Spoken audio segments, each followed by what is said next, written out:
on this computer. And hello, everyone, and welcome to another episode of What's Happening in Travel.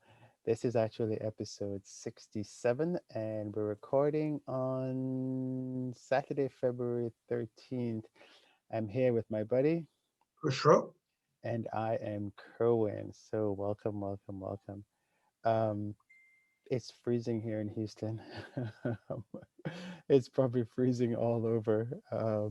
But yeah, it's supposed to be getting colder and colder and colder, but it's really cold here. But what's your background today, Kusha? What you got up there? It's a Swiss 777 taking off from Everett in Washington State. That's, I guess, a delivery flight. Flight testing. No, I think it's a flight test Oh, okay. because it still has the N registration on the aircraft. There we go. There we So go. it doesn't have HB. Yeah, very cool. Very cool photo.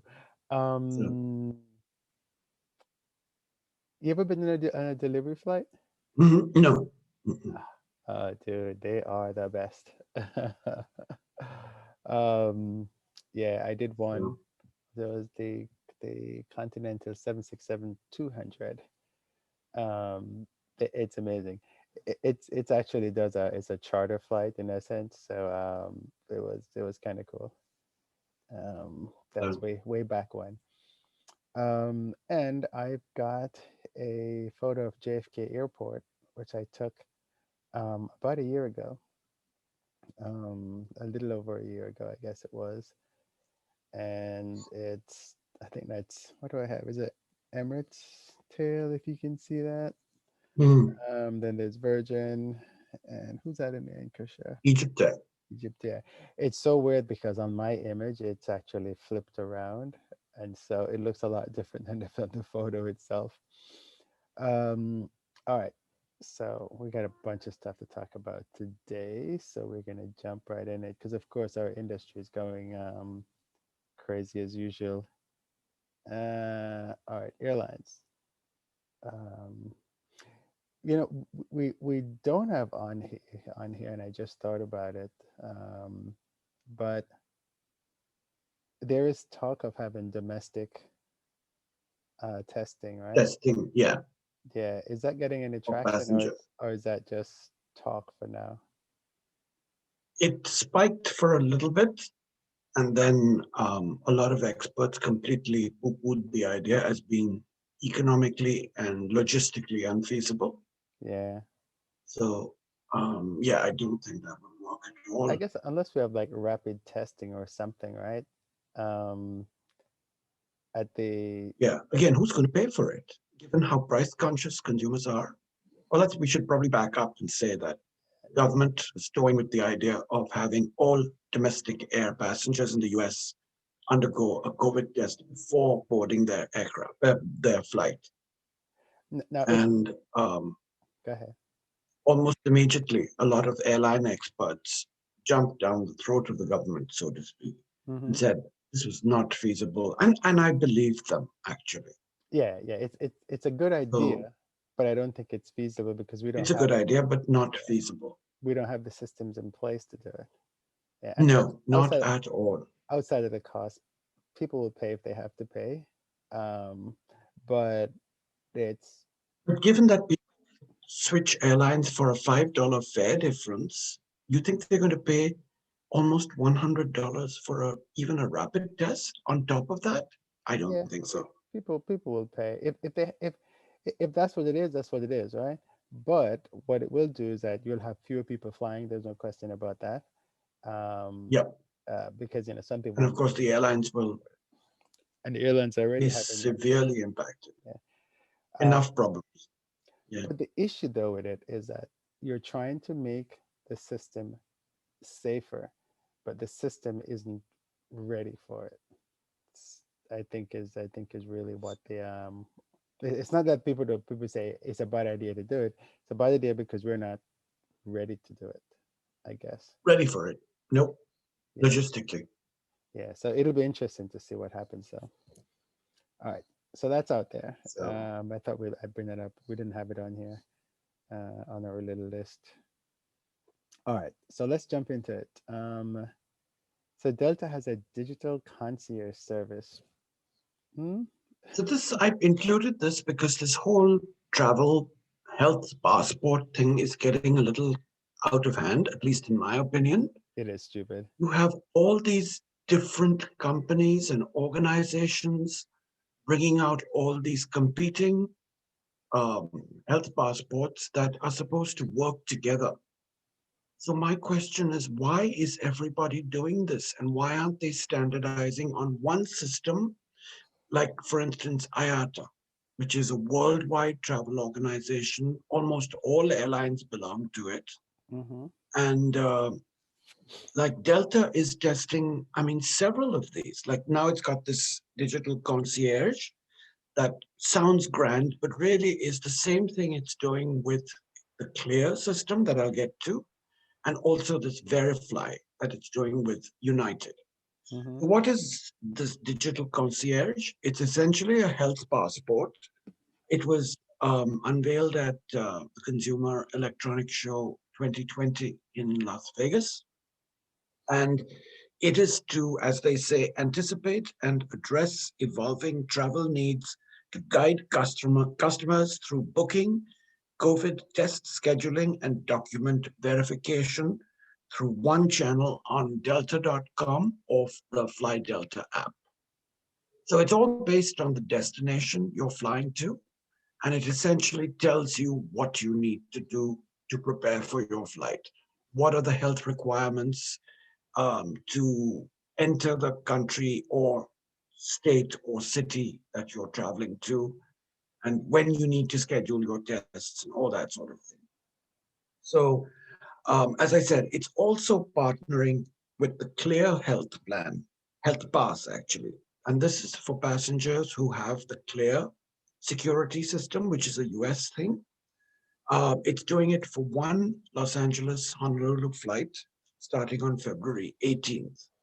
So it just gives you another means of trying to avoid lines at Hawaii airports and to expedite the whole travel process so you avoid the quarantine and all the screening that you have to go through when you enter Hawaii from the mainland or from anywhere, actually.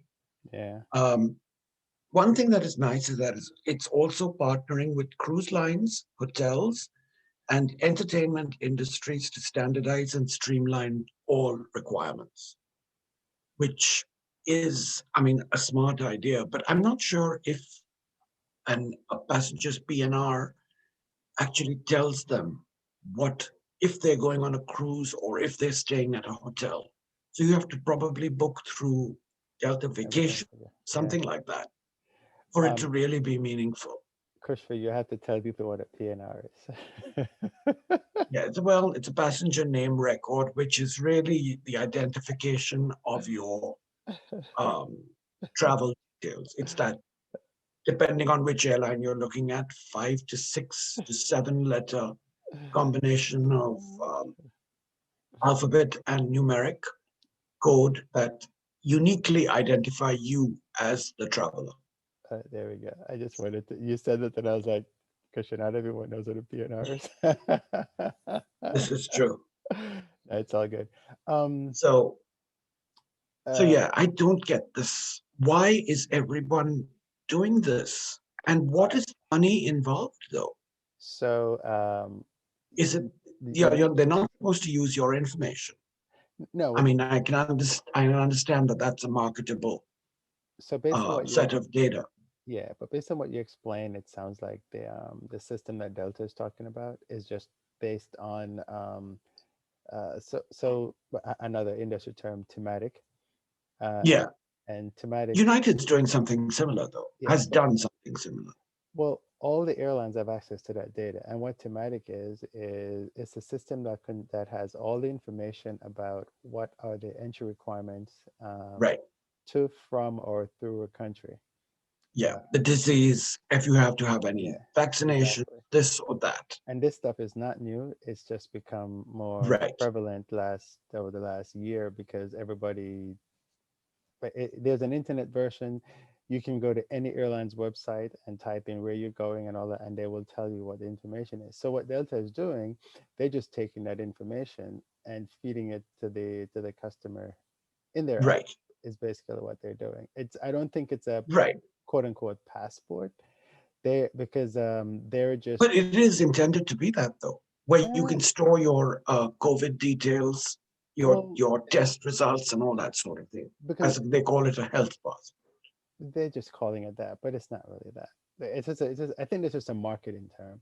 So they're just So, basically putting it in their app. Now, every airline that you fly with will do that because I have the customer details and I want to have make sure all yeah, that information is in there. And so when we end up transmitting it, because they do transmit your data to international countries, everything will go over. So and I guess that's where the systems will talk to each other. So it makes sense that each airline would have that information in their passenger name record. yeah. So I don't think it's I guess it's a they're calling it a health passport, but it's Digital concierge it's just a marketing term. sounds grand. It sounds grand, exactly, but it makes sense that Sounds the intimidating. information would be well, yeah. Well, it sounds like I'm special, right? Which is the whole idea. And yeah, so Yeah. it makes sense that they're doing that because that is where all the information is. Now, the interesting thing is that everyone's getting all up in arms about digital passports and stuff like that. Um, these visa and health requirements are nothing new. This is something that has always been out there, and we do have. I keep talking about that yellow card we have, and the weird thing now is that we now have a COVID card, and I didn't get it. Why didn't they just use the yellow cards, yellow vaccination cards that we have for travel for the COVID card? So if you have one, just update that. I think whenever I go for a vaccine, I'm going to take that card and go. Can we put the information on here too? So Because it's an actual yellow card. It's actually yellow, oh yeah, the and not card. just for yellow fever. Yeah, no, yeah, the card is yellow. Okay. And you have it still? You Uh-huh. haven't lost it? No, I haven't lost it. It's in my passport. Wow. I'm Uh, in. yeah. I will actually, I'm going to pause and go get it. Hold on. No, no, no. Please Yes, don't do yes, that. yes, yes, No, yes. no one Okay. cares. Of No one course, really. everybody cares. Hold on, No. Krisha. Hold on. I'm pausing. Return to recording. All right. So I went and I got my passport. And inside, can't find it, Krisha. Of course you cannot. You lost it. No. It's just too much crap in here, is what it is. All right. So this is the see. It is actually Oh, it oops. is yellow. Yeah. Yeah. Oops. It's disappearing now. It is actually yellow.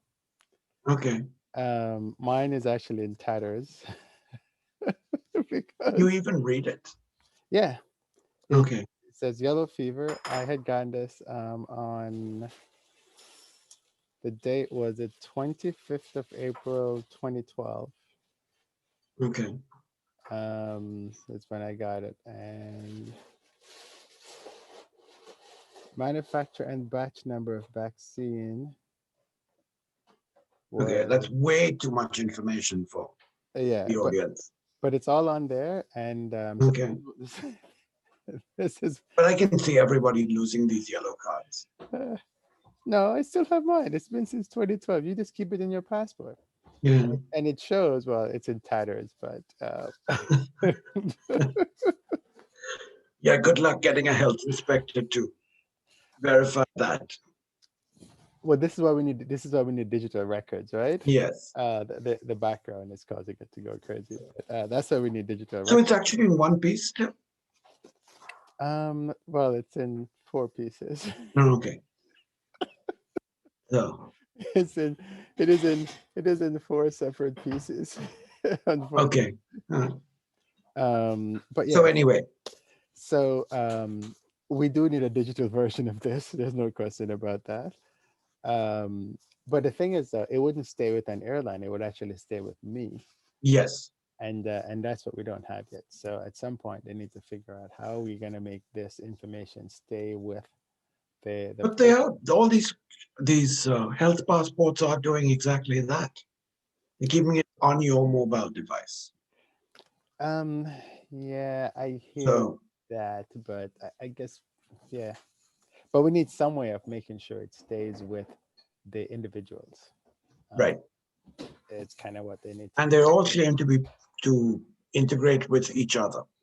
And we're going to talk about this Yeah. a little bit later as well. But But well, the thing is that the only for them to integrate with each other is for them to swap data between the different airlines, and an airline ain't gonna swap no data with you with each other. I mean, yeah, they barely do that as alliance partners. yeah. So um, all right, that's interesting. Uh, the next story is probably should have been an aircraft story, but which is um, it's the one about UPS and the A300s.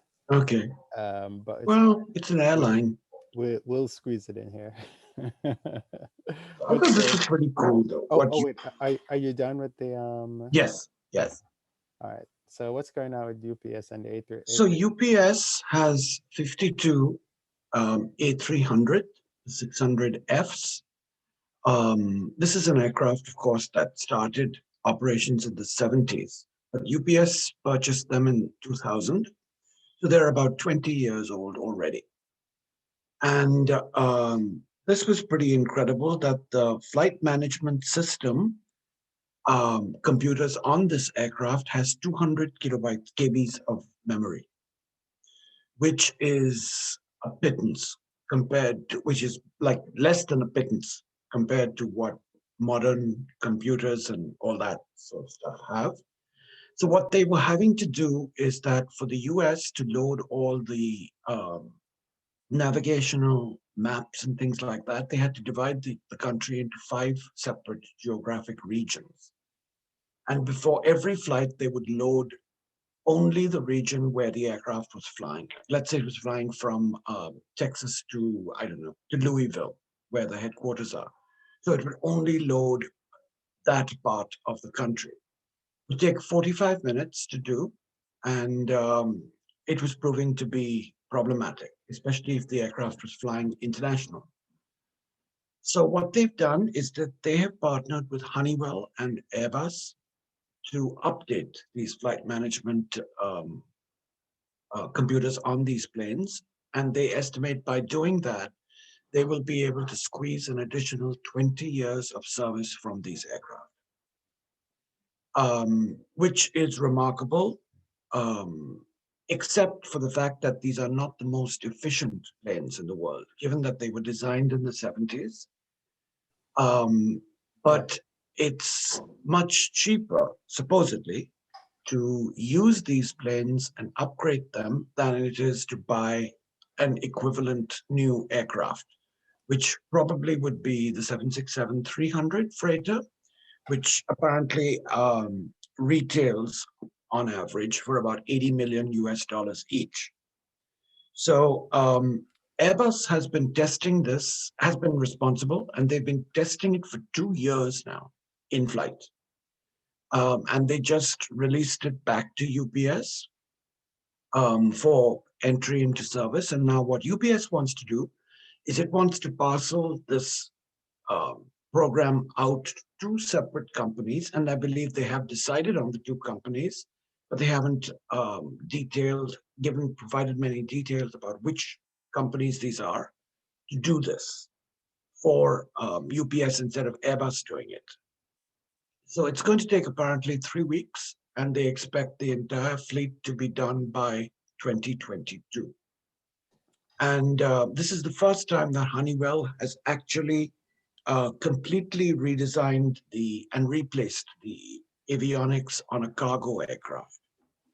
Oh And they wow. expect that there is a market for about 1,000 of these planes, which was surprising to me because I didn't realize there were close to 1,000 Airbus 300 planes out there still in service. I know Iran has a few, but I Passenger didn't realize service there was though, or is that just no. Iran, I think, is passenger. Yes, Yeah, but I mean anybody else. I didn't think I anybody don't else flew know. it as I passenger. really don't know. Yeah. So um, I just thought this was a very interesting story. And the cockpit looks completely different if you see a before and after picture, because the early planes had all these hundreds and hundreds of dials that I have no idea how you keep track of. And now it's got these sleek uh, screens in their place. So they basically put the A330 systems in the A300. I don't think, well, I don't know. They I don't know. probably. I mean, why would they go create brand new things, right? It seems like Yeah, they would just use something that's existing that already true. That works makes sense. Yeah. to do it. And I guess the airframe is still good enough, so that's all you Yeah. need. Yeah. They'll do their D checks and their C checks and all Actually, that. So about the airframes, I I think they've got plenty of cycles left yeah, yeah, as they have regards to. UPS, because there's a certain cycle limit that you cannot really exceed without it becoming uneconomical to operate. But Yeah. UPS, I mean, the UPS planes are relatively new, come to think of it, because they're just barely 20 years old. So are my UPS So, rates gonna go up? well, actually, UPS is under pressure. The CEO is under pressure to cut capital expenditure. And this was one way of doing it. Instead of replacing these aircraft, to upgrade them Well, they and could get squeeze they more could get life some out good of them. trucks. Those trucks What's that? they could get some better delivery trucks. They're really old. Well, I are think, they old? oh They don't God, look yes. that old. Oh my God, they're so old, but they maintain them really well. So, Okay. so that's good. Um, Right. all right, way to go, Brown. So, yeah. Although, speaking of trucks, the trucks that they use in the US are really old. When you go to Europe, they're really nice. And so I don't know. I guess maybe they have different requirements in Europe, but the European, Hmm. I like postal services. So whenever I go to different countries, I like to see what services they have. And the UPS trucks in other countries are much newer than the United States, which I guess makes sense. Um, So, all right, cool story. So going from old planes to new planes, United is investing in electric airplanes. What are they doing there? so this was an announcement made on February 10th, um, barely 3 days ago, Yeah. that United is investing in this Palo Alto, California based company called Archer Aviation. Mm-hmm. And they are involved with vertical takeoff landing um, air taxis in aircraft that run exclusively on batteries, so zero emissions. And what United has done is made essentially a $1 billion investment to purchase up to 200 of these um, air taxis, if you will, for use starting in 2025, I believe. Sorry, launch in 2024. So the full scale aircraft is supposed to be unveiled this year. Production is to start in 2023 and the launch in 2024. So, what United wants to do is it wants to use these planes to transport its, I guess, high value passengers or any passenger from their origin to its hub airport. And one of the airports where they've been testing this is Hollywood in Los Angeles to LAX airport. Mm. That's going to be one of the first airports where this is going to be deployed. Um, so United is going to contribute its, as they say, expertise in airspace management to assist Archer Aviation with development of a battery-operated short-haul aircraft. They are these aircraft currently are able to fly 60 miles, which is about 96 to 100 kilometers, at speeds of up to 150 miles an hour, which is about 240 kilometers an hour. So it's really equivalent to, let's say, from Manhattan to Newark in New Jersey, which is a United hub. Yeah. So that's what they want to do. And I did not expect this to be a big focus for United, but it's going to be operated with Mesa Aviation, which is one of the airlines that United uses to operate their regional services. Yeah. It But makes I just sense. thought it was a really, really interesting um, approach that United is taking, given that they've already invested in this fulcrum bioenergy for sustainable aviation fuel, and then in the investment in 1.5, which is the joint venture between Oxy, Low Carbon Ventures, and Regime Capital that we talked about a few weeks or months ago, involving carbon sequestration from the atmosphere, Yeah. lower carbon emissions. But the thing that I have again is everyone is focusing on batteries for aviation and cars and everything. Hmm. How are they going to provide the electricity? Because to generate all this extra electricity means you're going to have to burn something, right? Yes. That's the So hypocrisy of all this. I I, agree with you. I'm clearly missing something. Me I mean, I would too. expect hydrogen um, to be very logical for these Yeah. aircraft. But for electric aircraft, I mean, these batteries have to be powered. You have to make the batteries, first of all. Right. And these batteries are so advanced, they use all these rare earth metals that are increasingly difficult to get. Well, And yeah, no, you're right. How does Tesla do it? right, and they keep going on like there's no tomorrow for this, Yeah, yeah. I think we're done seeing the forest for the trees, maybe. I know. possibly. But Yeah, I mean, we for want cannot of a afford to weird screw this expression. up, though, Yeah, environmentally.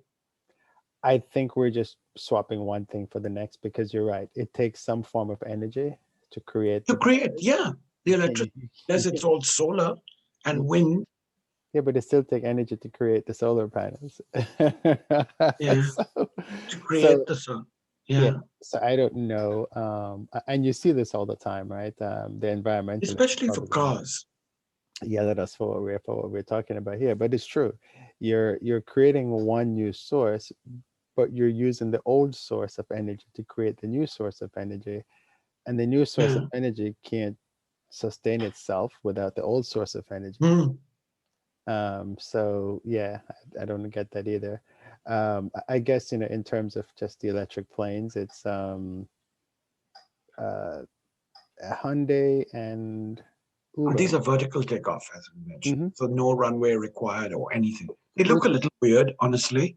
I know looks don't matter, but yeah, they're they probably sort going of to do. change. Yeah, they're probably going to change that design because when So, the initial one at CES 2 years ago, they huh, showed the first design of I think it was Sikorsky that showed the design of a helicopter, electric helicopter. huh. When I saw it again at CES 2020, it looked very, very, very, very different. But remember, these are supposed to be unveiled this year. So the design must be close to final. Yeah, but they'll when they start flying them, they'll realize that it doesn't work how they think it works, which is what happened with Sikorsky, and so they change the design, and now it looks Um, actually but much no, better. hats off to United, I say. And I think it's four engines they show. Multiple engines. Yeah, Yeah. 4 or 6 yeah. We're not propellers. we're not building another Spruce Goose, Yeah. so that's going to change. And I think So, and that's the thing that they realize. I think the initial um when they design these things, they don't get enough power, and they figure, okay, let's use six engines. But then, as the technology gets better, and you can get four engines that will give you the yep. same Look power at the that triple six is seven. giving, exactly. Then they'll do that, and then they'll probably get down to two engines. I'm pretty sure Yeah. they're trying to. And I want to know how heavy these batteries will be on these Uh, planes. I Because guess 150 miles an hour is not slow.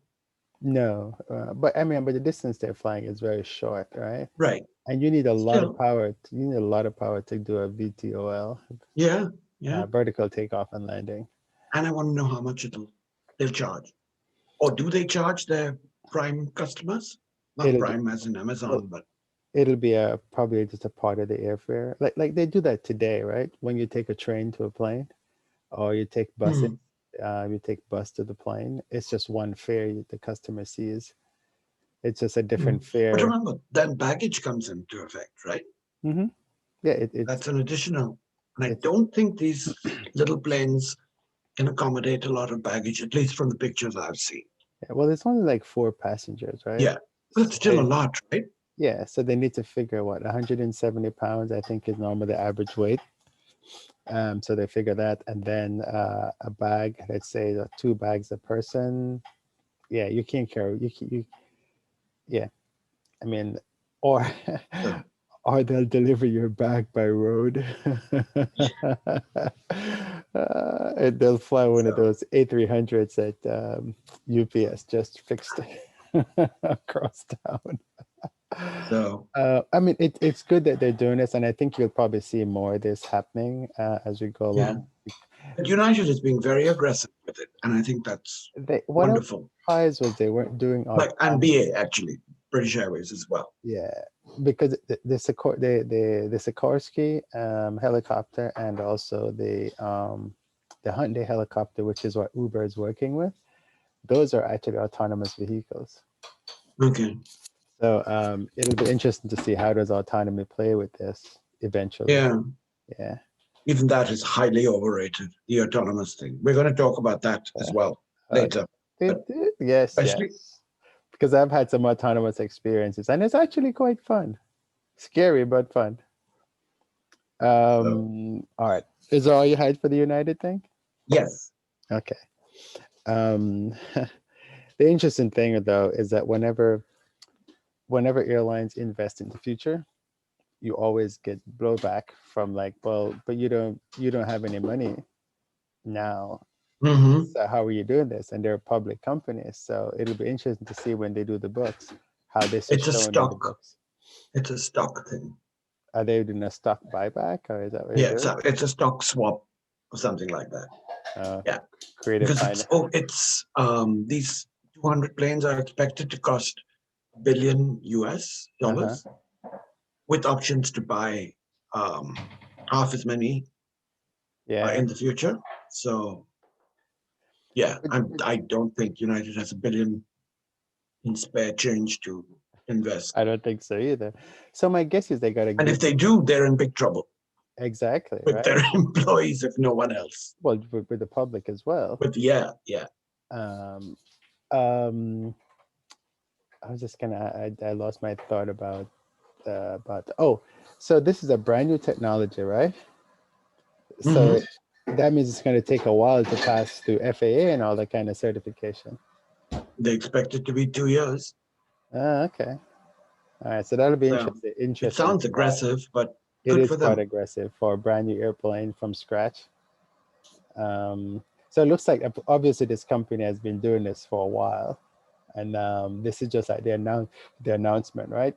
This company didn't just start today. I assume it Correct. started a few years ago. Correct. Yes. Yeah, that makes sense. All right, cool. So So we'll keep an eye out on that. All right. So the next thing we have is KLM making history with a world's first flight. What have they done?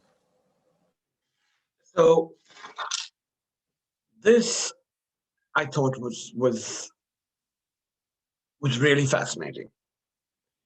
Um, Again, they've done it really quietly.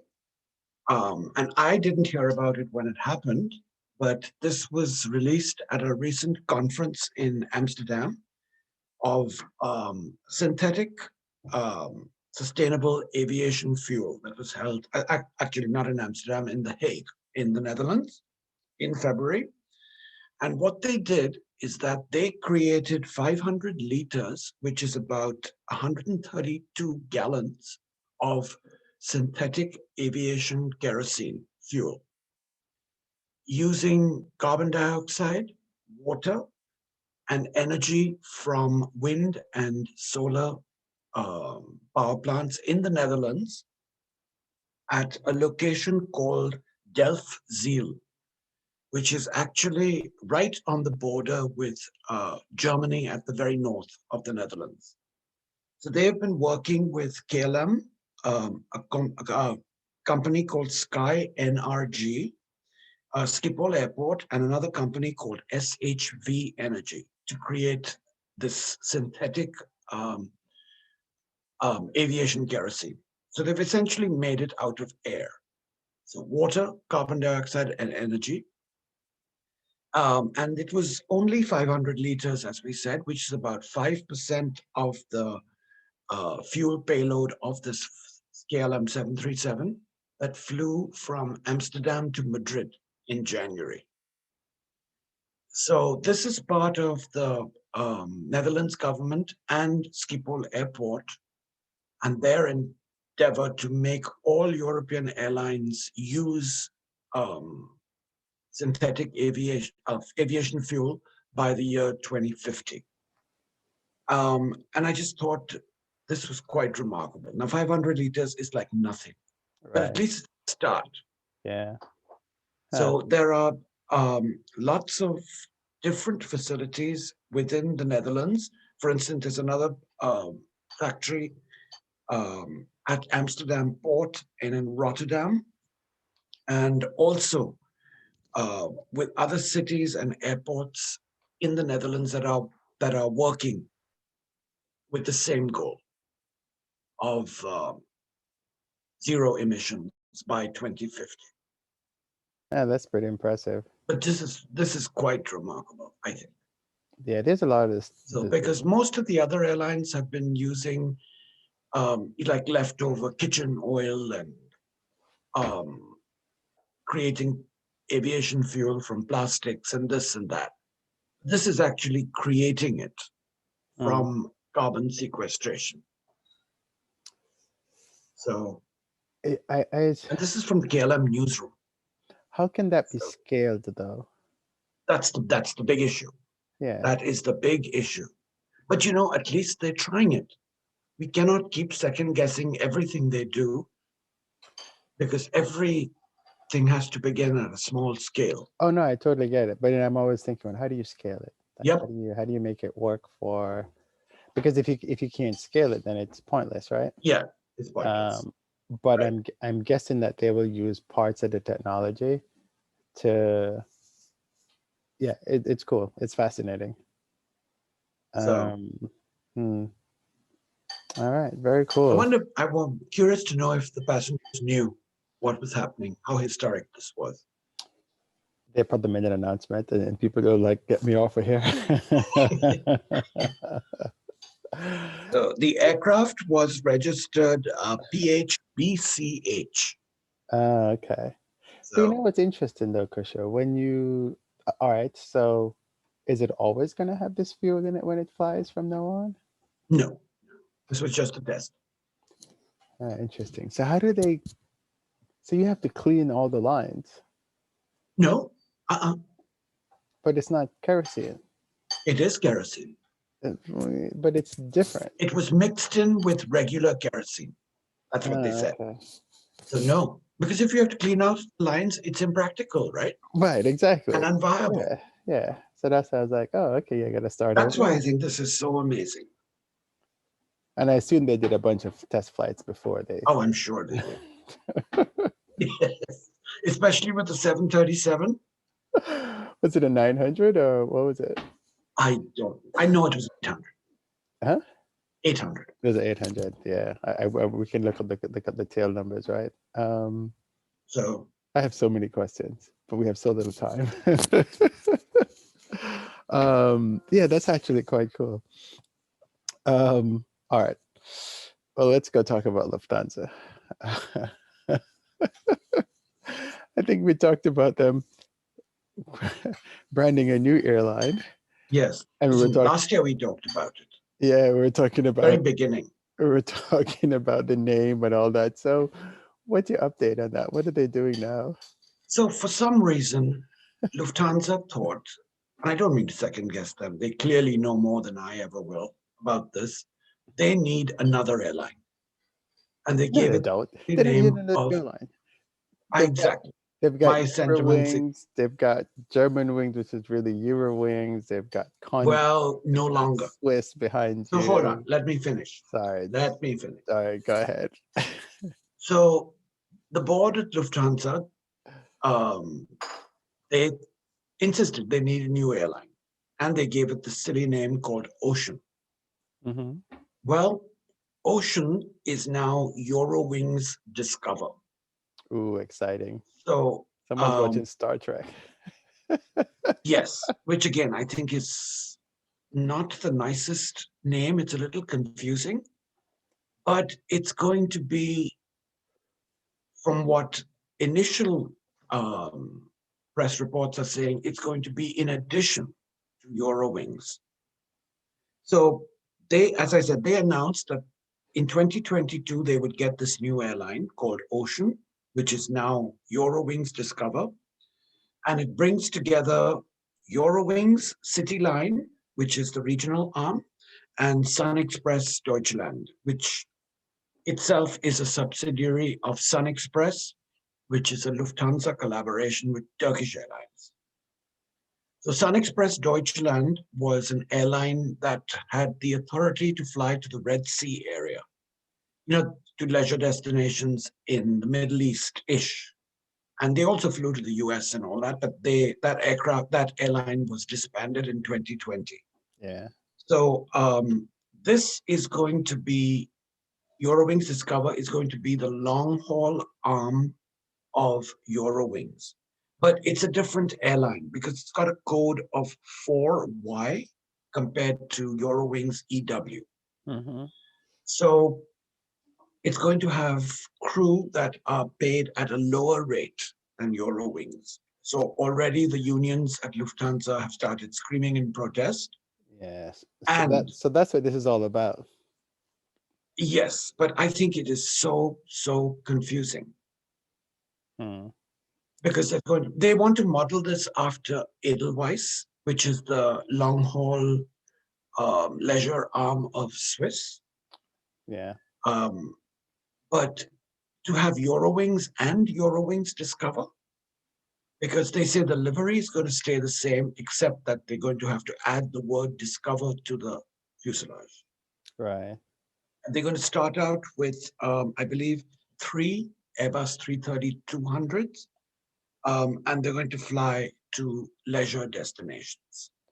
Right. So it just sounds like it's a way to not pay Crew as much. crew as much for long haul flights. Yes, it's going to be based out of Frankfurt, but then there's Yeah. a medium haul division coming to Munich in the near future. Yeah. There's no smoke without fire usually, right? Yeah. There's another problem, apart from the unions protesting, is that Condor has filed a lawsuit, but we're Yeah. getting shortly Yeah. Because I mean, against this. yeah. No, we can talk about Condor. I mean, So it's actually, related. yes. So this is Condor, as I said, was one of the reasons why this project may be delayed. Yeah. In addition to the lawsuit by the Lufthansa unions, but Condor used to be a partner of Lufthansa. It was part of Thomas Cook, but then before that, it was a partner with Lufthansa. So Right. Lufthansa used to provide it with short haul feed for its long haul destinations, Condor's long haul destinations.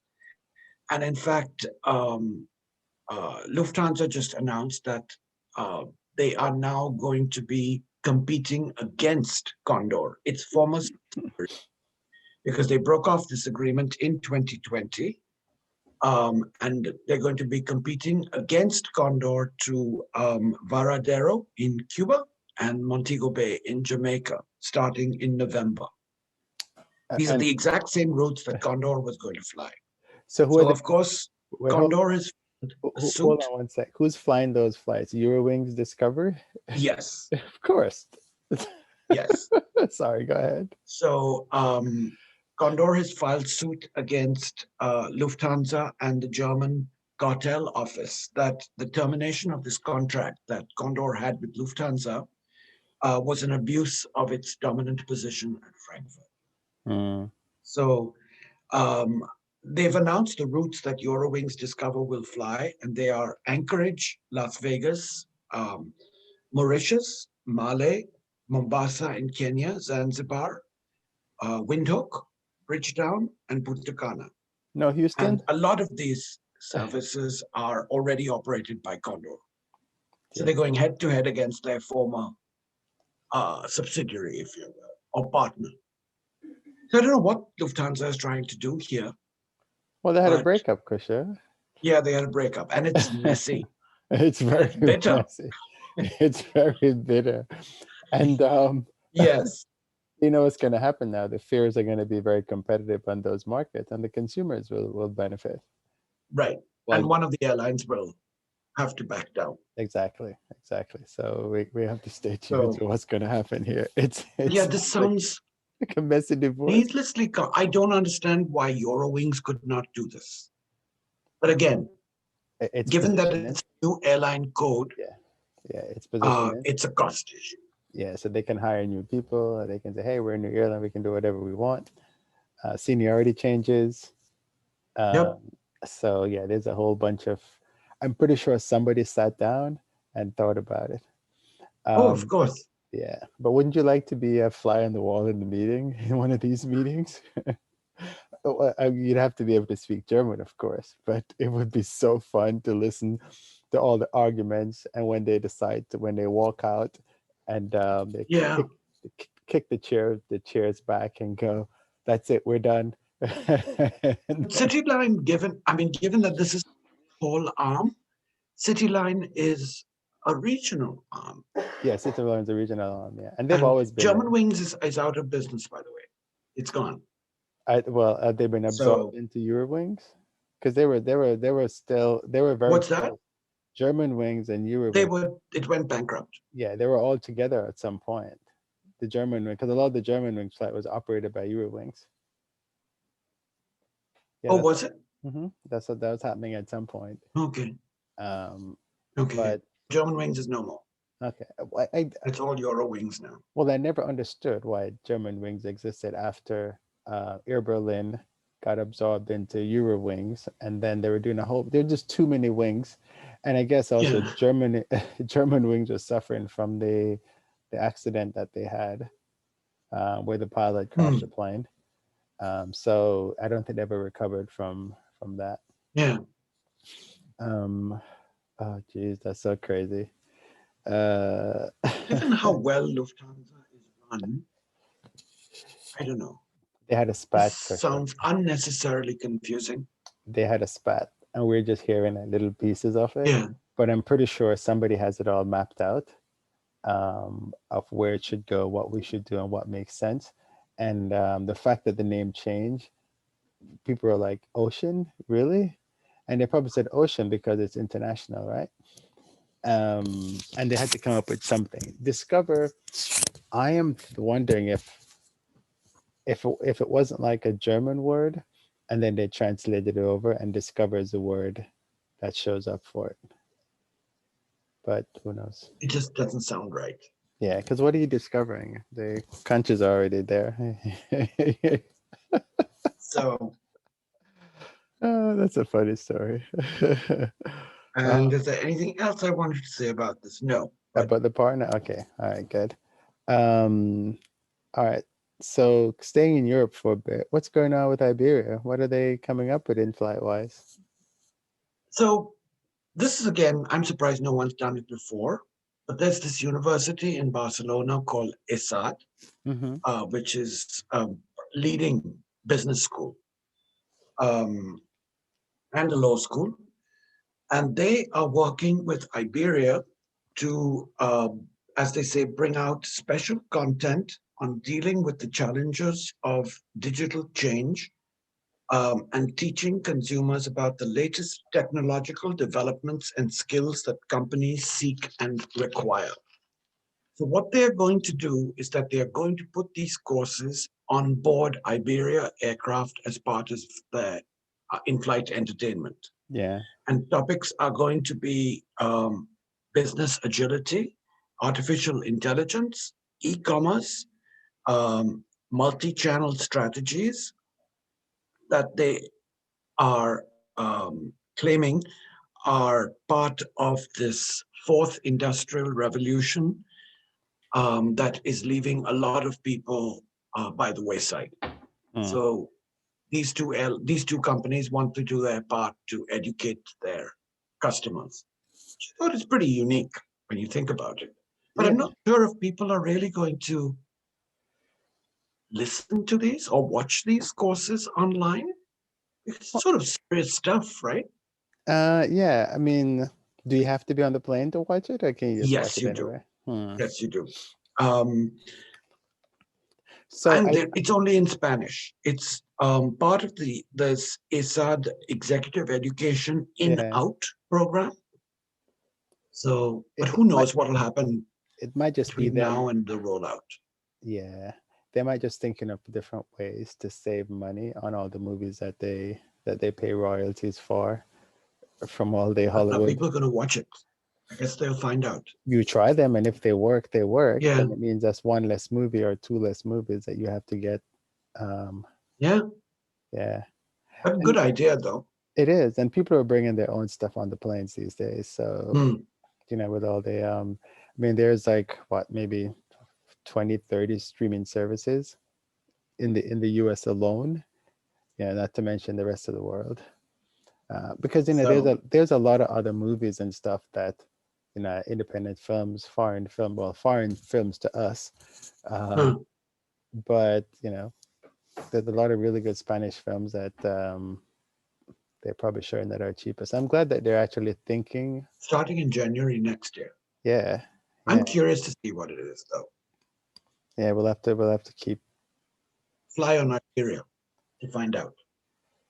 Yeah, that won't be well. It's at And least given that their flights are so short in Europe, how much can you learn in for 30 minutes? oh, Unless you fly to South America. then you can learn quite a bit in 30 minutes. So Now, does that mean it's going to start from the time you get to your seat? It's on demand, more than likely. you Uh, would hope. yeah, or maybe they'll make it And you have to be aware of it, though, that it yeah. exists. So maybe they'll make them just a little longer than the flight, so you have to come back and fly again. To go, oh, I need to know the answer to my test. I took the test, but I didn't get my results. Maybe they'll email you the results of your test or something. So, Or maybe after you take it, then you can download it. They give you a link or something, and you mm, can watch it after. So that'll be interesting. And it but again, expires I say in like a kudos month to or them. something. Yeah, that's pretty cool that they're doing that. Um, So, how are we doing on time? I know people are complaining about oh, me pestering about. no, they're not complaining. It's actually quite an interesting comment. I don't know how we're doing on time, I but think we're at an hour. yeah, but remember I paused a little bit and we were chit chatting and so I don't think we're at an hour yet. Okay, Um, well, let's continue then. yeah, no, I don't think we're at an hour yet. But hang on one sec. I was trying to find I can't find my comment. All right. While we're doing the next topic, I'll look for the comment about how long the show is. Um, all right, so we're heading over to the Middle East, and we haven't talked about COVID. This is our first COVID focused story, actually, right? This is Um, true, yeah. yeah. So, No, that's not true. We talked about Delta health certificate. okay. All right, fine. And I guess we started talking about COVID-19 testing for domestic flights. Yes. Um, God, this must be really a long episode.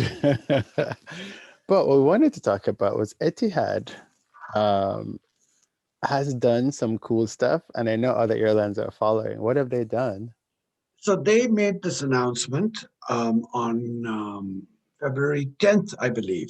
Yeah. They were the first airline in the world to vaccinate all their cabin and flight crew. Mm-hmm. What they didn't say is that whether they would be fully vaccinated and ready to fly, or if all their cabin and flight crew had received at least one shot Yeah. instead of the booster.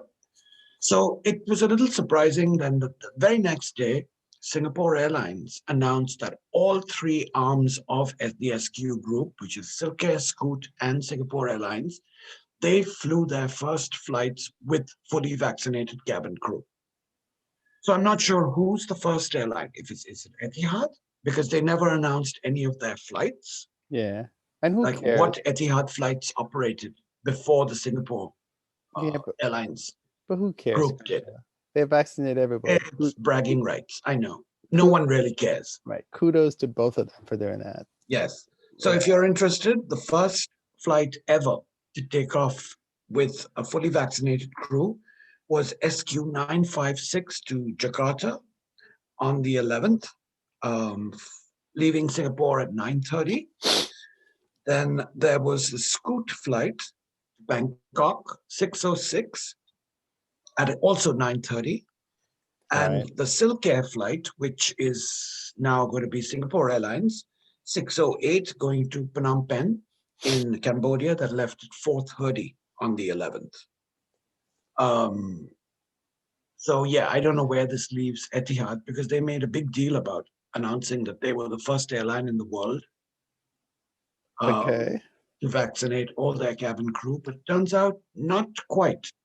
Exactly. Or Because they should have specified a little clearer well, at the Elal has also done it.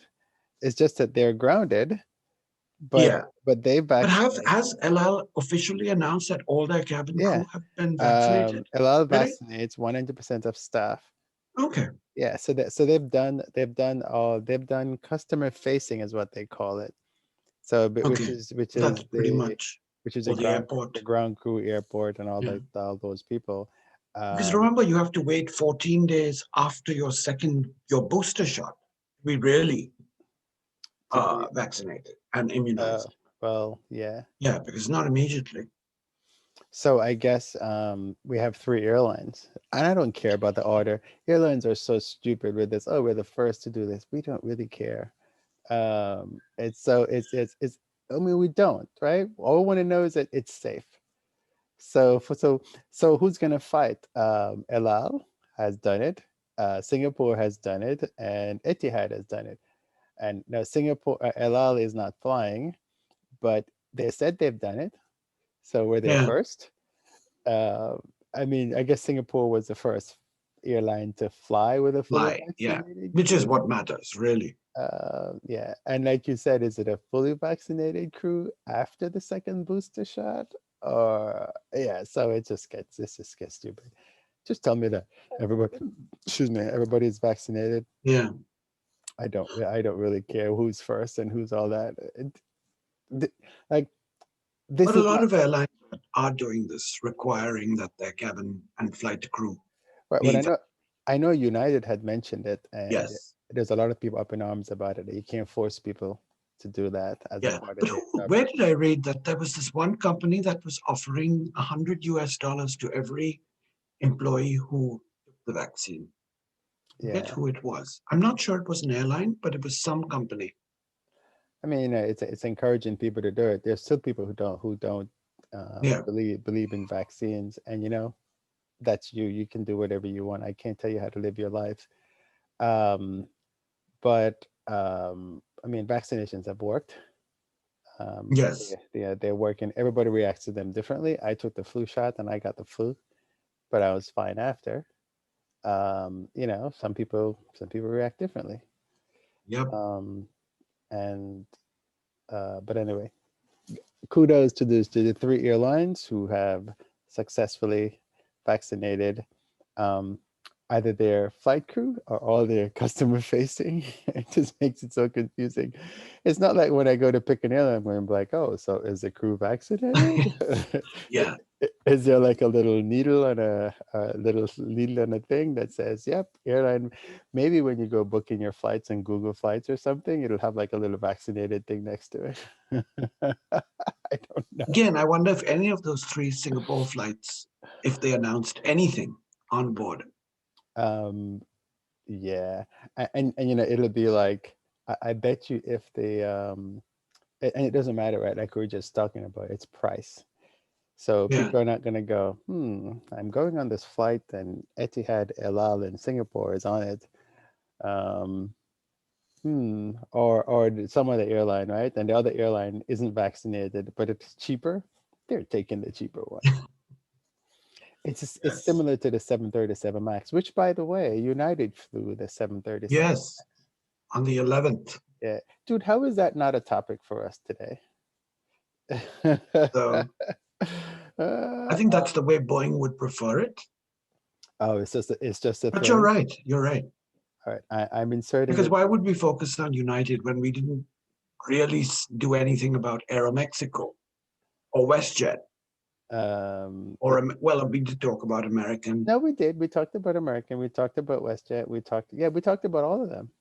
and Yeah, yeah, Alaska starts next month, as does Southwest. yeah. We had a whole episode Yeah, about the Max. So yeah, so United did do their first flight. I think it was yesterday from Denver to Houston, the 11th.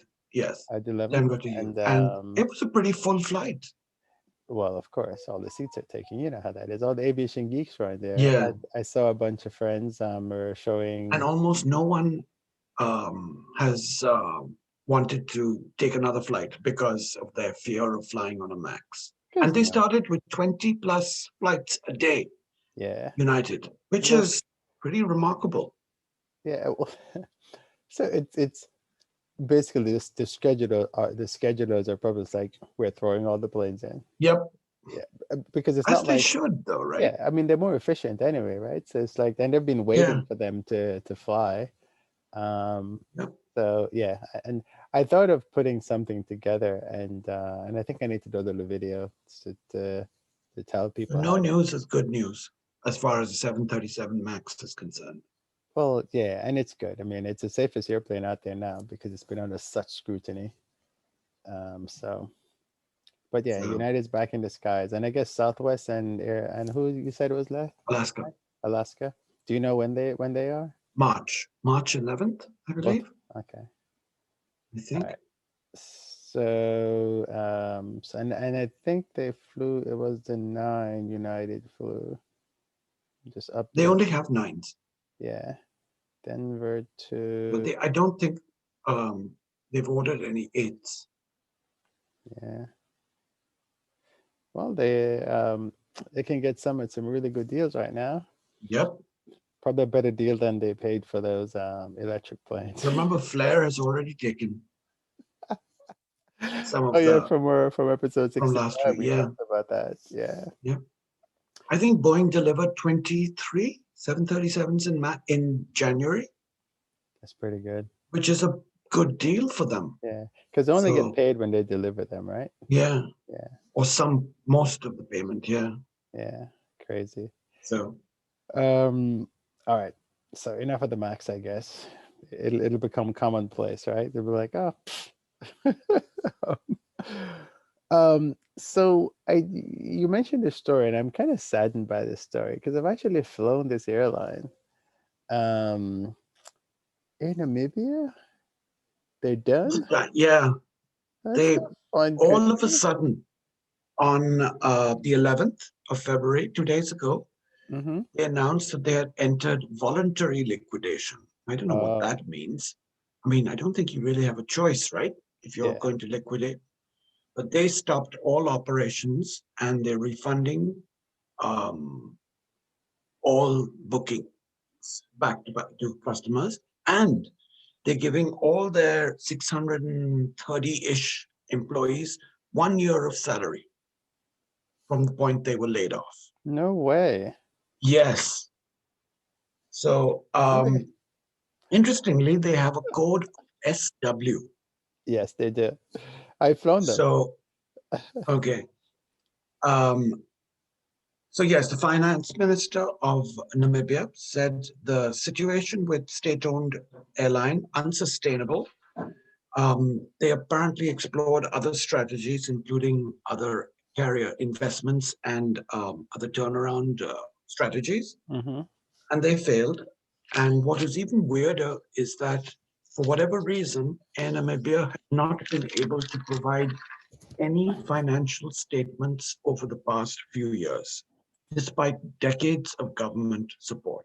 So where to get the Um, money from to pay so all these that's people? how is that allowed to pass? Because the government of Namibia has subsidized or paid the airline over 540 million US dollars. Hmm. And as I said, all of them, all employees will be paid for 1 year. And this comes after an agreement that Air Namibia reached with a bankrupt Belgian carrier called Challenge Air, because Namibia had leased a 767-300, Yeah. and they had some disagreement regarding the lease payments and the maintenance contract of this aircraft. So they had to reach an agreement with this Belgian airline. And then subsequent to that is when the government announced that the airline was going to bite the dust. Um, they only have, it's a very regional airline. They Mm-hmm. fly to Botswana, South Africa, Zambia, Zimbabwe, and the one long haul destination, which is Frankfurt. Yeah. They have four 319s, two of them owned, two of them leased, two 333s, the Airbus 330 leased, which were operating to Frankfurt, and four 135s from Iberia, all of them leased.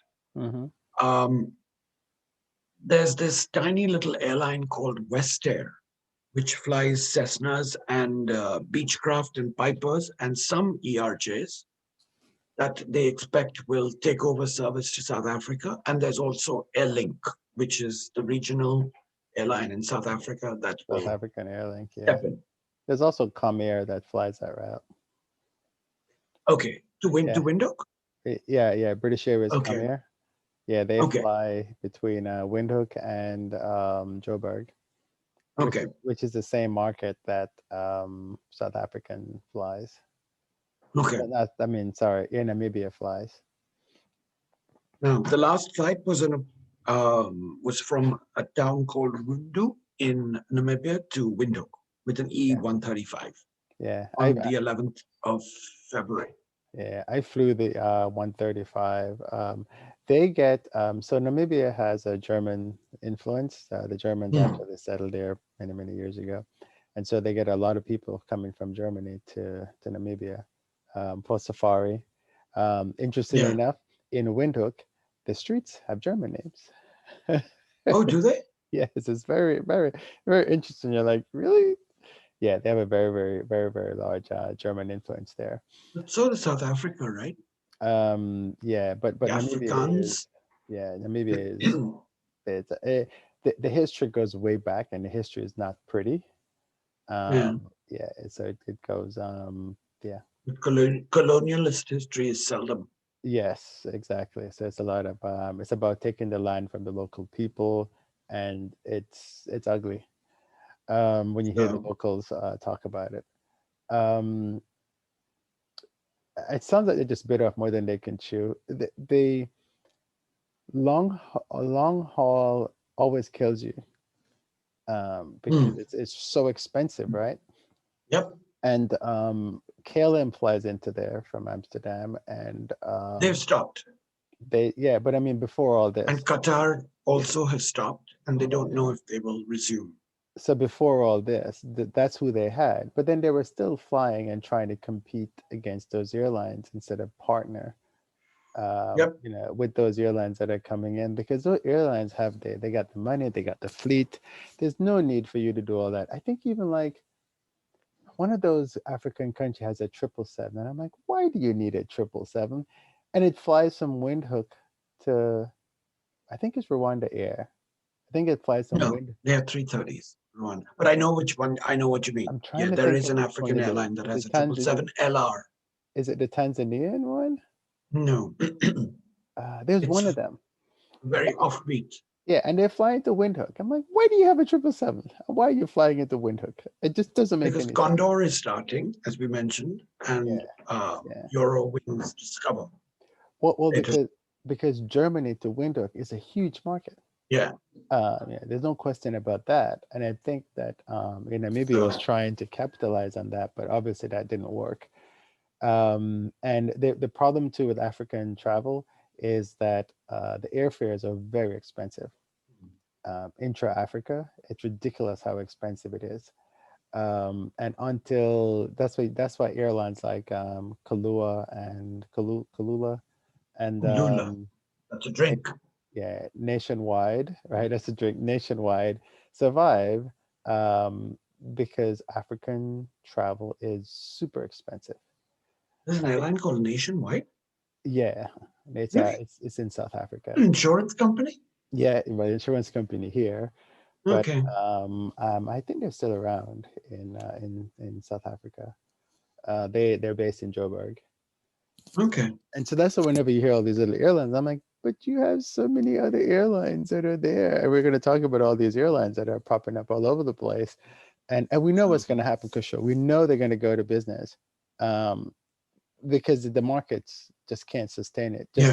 Just like with Air Namibia, they basically put themselves out of business, I think. Yep. And they Um, want another airline, and they want to what? another airline to replace it Yeah, it's because it's like a national pride thing. it is a pride thing, and it's like, well, this one failed. Why do you think this one failed? And you all you're going to do is just cut up another one and using the same assets, I'm sure, to do it. Partners. Yeah, but Namibia flight I had was really good. I had a good. It was the 135, I think it was, Okay. and I met one of their. She's a local football star on that flight. It was actually quite a fun flight. Um, So, I did it because I wanted to fly Air Namibia, and I was going into Windhoek, so that was perfect. Um, all right, and also that time LATAM Argentina is going out. Argentina, that was a surprise to me because they were number two in Argentina. They actually stopped flying in June last year Oh, okay. and they blamed the government. The airline industry has been extremely critical of the Argentine government, as they call them, the local industry actors, for imposing one of the world's toughest air travel bans in the country. The This country is shut down. Argentina. Yeah, they had Yeah. shut down completely. So this is after 15 years that LATAM Argentina stopped flying. And as I said, they stopped flying in June last year. And then just this week, um, they officially declared that it would not be coming back. Yeah, LATAM Argentina. They had 13 320s and two 767-300s. Um, I'm thinking I flew them. I have to okay. try to because but I think I They had flew about them. a 12% seat share in Argentina, Yeah, following Aerolíneas. And then there's Flybondi and JetSmart, which is from Chile. yeah. I might Um, I might have flown them under their previous name, which is Line Argentina. yeah, I Um, think they were still land.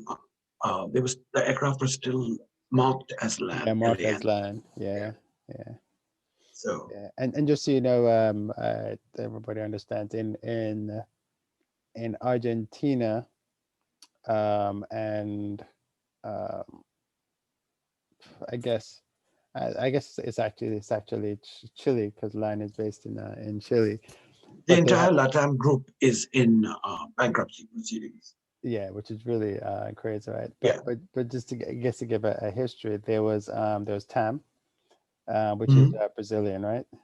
Yeah. They were, and there's Hmm. LAN, which is Chilean, and they merged and created LATAM. And then, but each of the different countries, they have to have a different airline in each of the different countries. So there was already LAN Argentina, LAN Chile, Peru, also LAN Brazil, Peru, and and Paraguay also. yeah, so they have different. They have to register in different countries, just like Europe. You don't realize it, but when you fly on a lot of these airlines, they're registered in different countries and they have different names so they can operate. And LAN was very similar in South America. Hmm. So now they became LATAM, and the country 1,700 passenger yeah, of employees. yeah, that's So I don't know what's going to happen to them. yeah. I mean, it's weird, right? Because we're seeing it here in the U.S., but in the smaller countries, it's devastating because Mhm. airlines provide so much employment for the local community. Yep. Yeah. So It'll be over soon, we hope.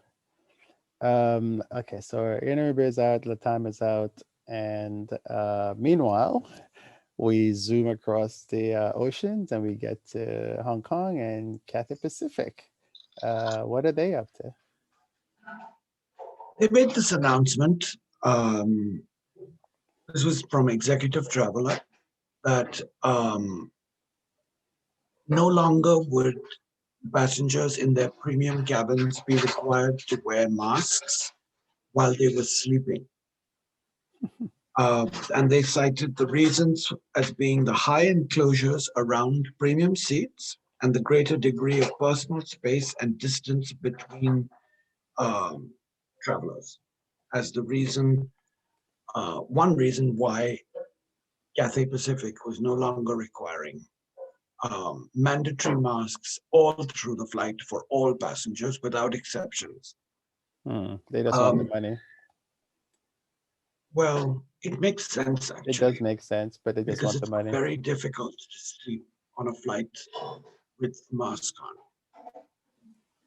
on. They also said that their aircraft are extremely efficient at filtering out virus particles with the HEPA filters that are on board the planes. Um, but Qatar Airways made a similar announcement.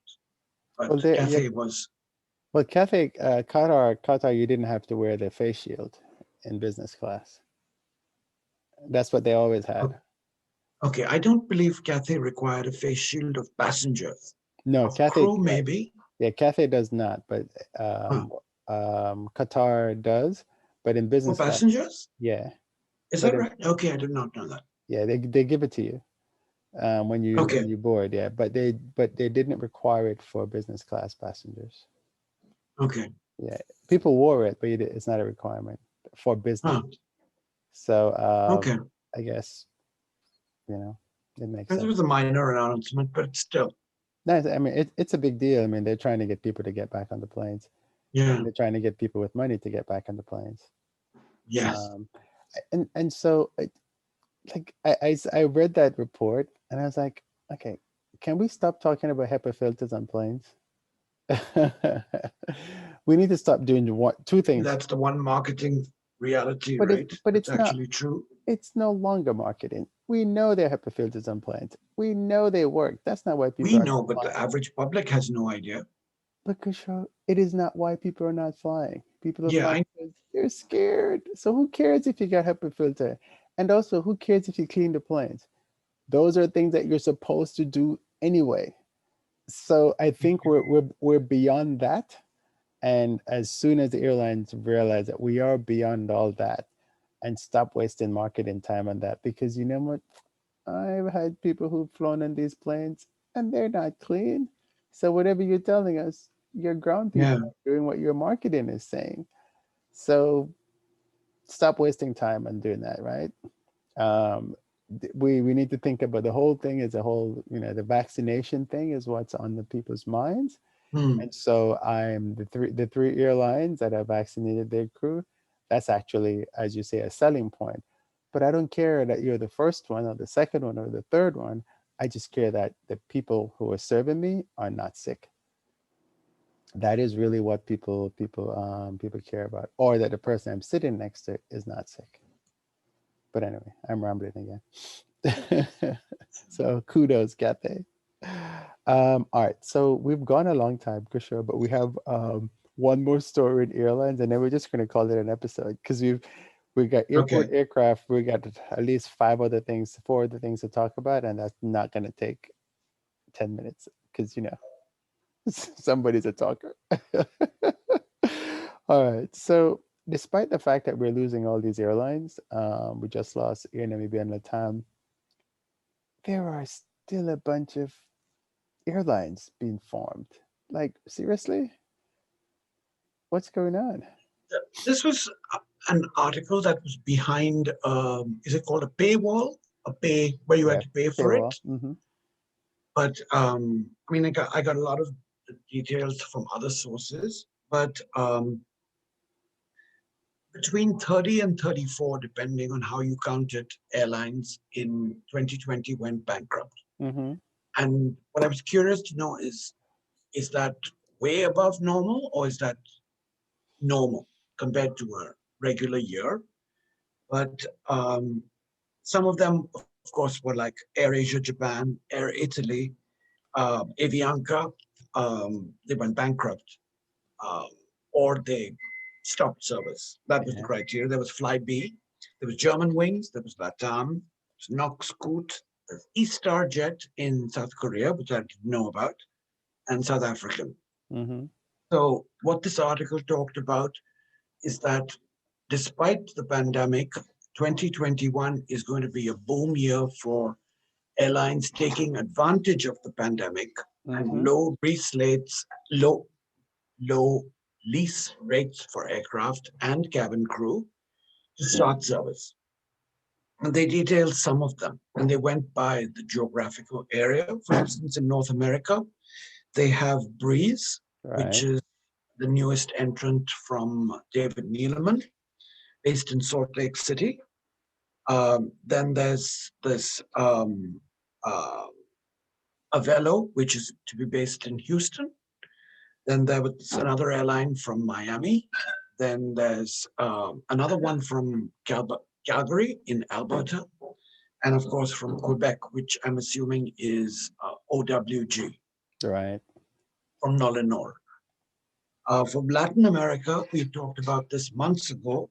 There's this ITA Transportes Aéreos from Brazil, from this ITA Pemarim group, which is a travel group.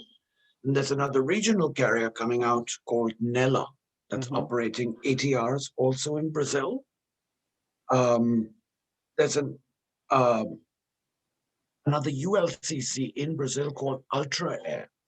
Now, I'm wondering if this has anything to do with the Spanish carrier, which is Plus Ultra, if Oh, that has okay. anything to do with it, but I couldn't find anything to Yeah. relate it to. That's starting summer 2021. And then Chile's JetSmart, which is also a ULCC, is interested in starting Colombia and Peru ventures. So, Crazy. Absolute crazy.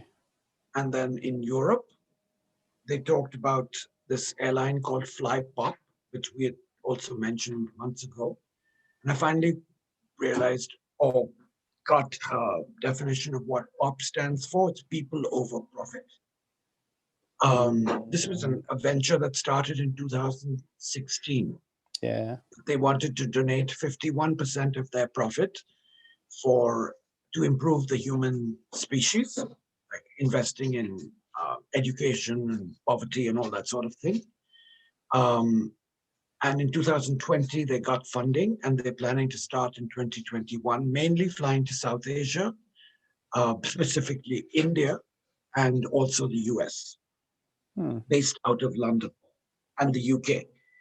Um, then there's Flybe, which was a UK regional, and their assets have been purchased by a Cypriot company, and they plan to start to resuscitate the carrier in partnership with Virgin Atlantic, who want it as a regional feeder. Yeah. Then there's ETF, which is easy to fly from Croatia. So they want to fly from the Croatian Adriatic coast to France, Germany, and the UK with a 737-800. Then there's World to Fly, which is from the tourism group Iberostar in Spain.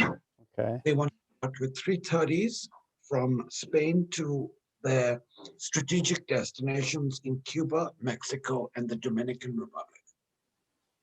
Then, of course, there's Lufthansa and their Eurowings Discover. After Germanwings and Sun Express Deutschland were shut down. In Africa, there's Lyft, which has already started in South Africa. Yeah. And then there's Green Africa Airways based in Lagos.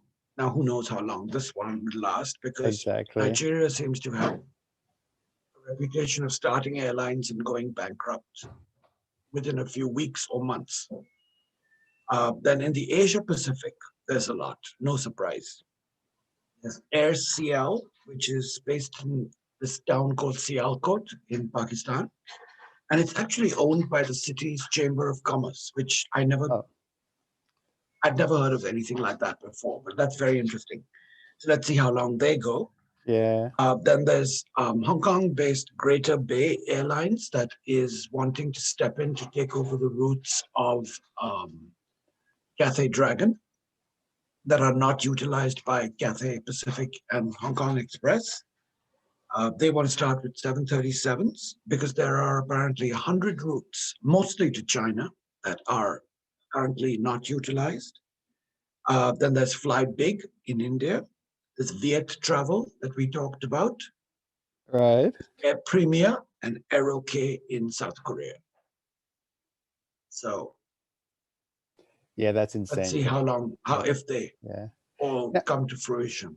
no, I get it, right? As entrepreneurs, when you have money, you know, it's the way to do, right? It's a downturn, and because it's a downturn, you can get stuff really, really cheaply. I totally get it. Because we were actually saying, hey, you have all these airplanes parked up around the world, um, and you can get them really dirt cheap.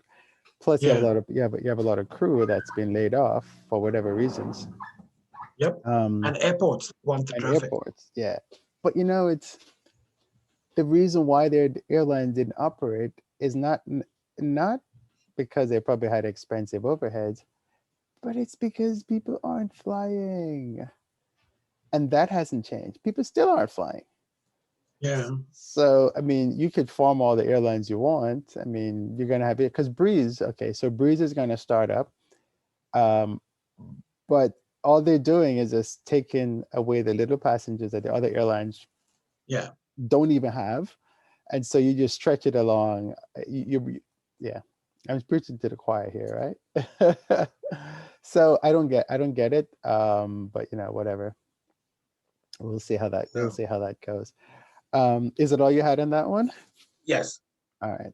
So, all right, we're gonna wrap up, but I did wanna, because we mentioned, um this is a comment we got about, we're actually longer. I'm pretty sure we're over like probably hour and a half on this one. Um, but so sure, this is the comment I got. Um, my friend says, I also find it funny how Kusher is obsessed with the length of the podcast. And I know it comes from the right place slash right psychology of how a podcast should work. As an aside, my Star Trek podcast shows similar concerns. So I was curious though. There's a Star Trek podcast. Oh yeah, oh dude, there's a podcast and everything. Seriously, literally, there's a Okay. podcast on everything.